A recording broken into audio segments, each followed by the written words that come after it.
Manunggal wenang amurbotan menangka purba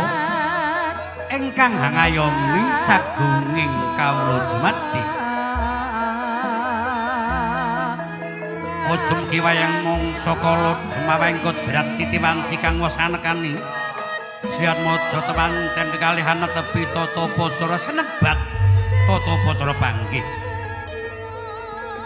panggih hamengku werda pangudi gambuing penggalih wonten adat widi-widana tuhu yekti menika paringing Gusti ingkang linangkung mila namung boten mokal wonten titahing Gusti ingkang sifat jalu kalawan wanita ingkang sahabi praya arsa lelomban ing madyaning beberan agung ingkang henges diambabar buti luhur satemah kinemu hayu hayom tentrem ing salaminya lah mangkono torisan temanten kekalih kang usami apagut tinggal tempuh ing pandulu satur netra sakala kumlawi astanira temanten kekalih kala wau ambalang gantal tumibana satengahing joje gantal dumadine saking suruh ingkang lininting kinangsulan menang lawe sanadyan to beta lumalawan kurepe lampun to yen ginigit tunggal rasane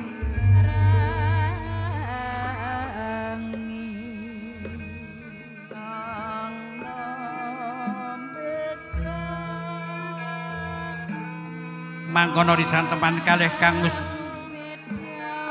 kanengku sinatan sembaka bumring temanten jalu amiji samparing krokangi cali saliring Sukerta mugi tulus mulya manggih raharja sekar kumambang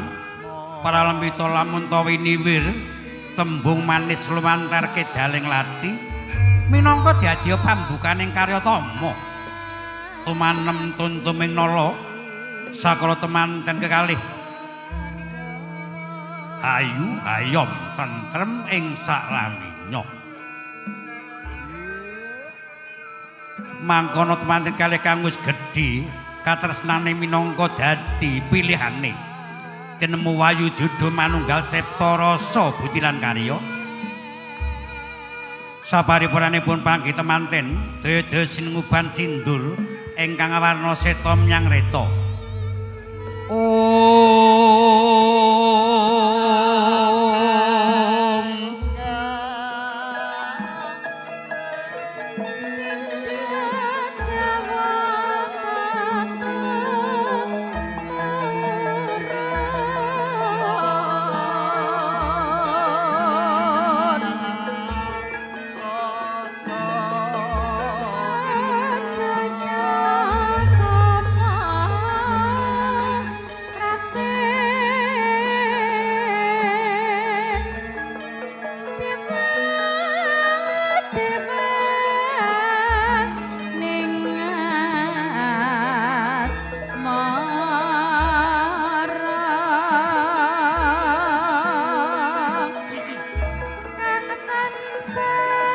Sumangga sasampunipun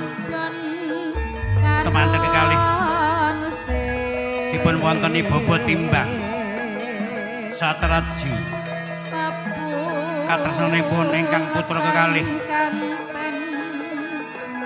kang wis dinemu wayu judha manunggal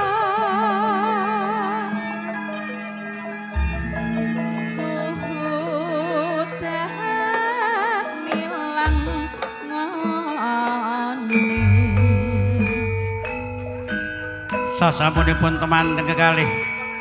dipun wonteni bobot timbang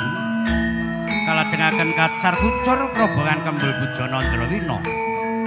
kacar kucur temanten kakung ngasuhaken Gunakaya wujudipun beras Kapurata Palawija lambanging nafkah Gunakaya darwalimah dar kembul bujana Ndrawina temanten kekalih kang wis mukti kepenak sesarengan kaparingan sekul puner jenar kagelar mujudaken katresnane kang putra kekalih kang wis nyawiji wis dadi kodangan rukune bebrayan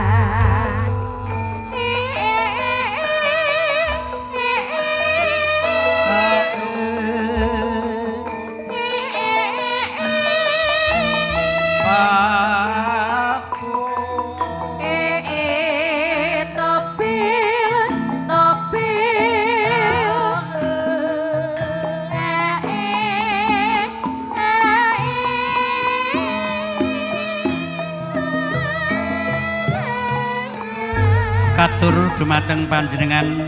Bapa Darna saking Ibu Ratmi senggar saking Palenggan ngaturi kadang besan sarimbit lumebet wonten ing Wisma Bali Winangun. Sepindah malih katur dumateng panjenenganipun Bapa Darna sekalian Ibu Ratmi senggar saking Palenggan ngaturi kadang besan sarimbit lumebet wonten ing Wisma Bali Winangun.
Jaring Samanggi panjenenganipun Bapa Darna sekalian Ibu Ratmi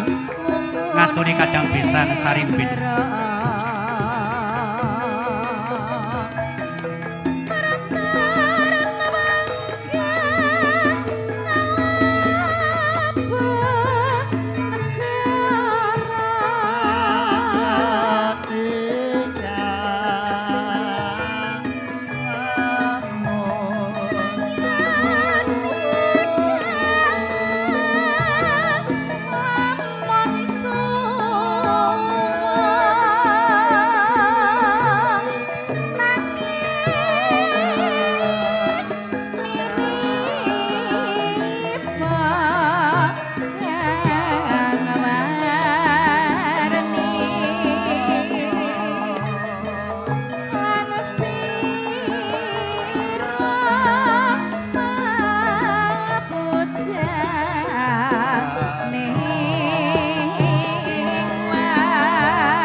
Bayangan bayem bayeyep aku ngrembuyung ruwe-ruwe ngrerang awan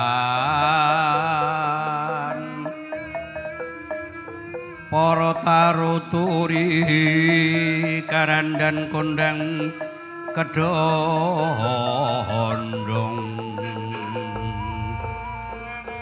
dendeng asanding dung-dungan kudi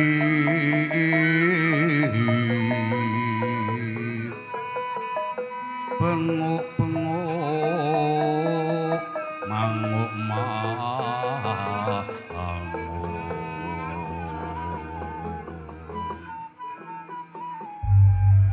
kawis tinggal Siran mojo temanten sarimbit nembe kemawon kabiwadha mini suda Anut satataning tata paca radati kang sampun mampah wiwit kina mila ngantos dumugi sapriki.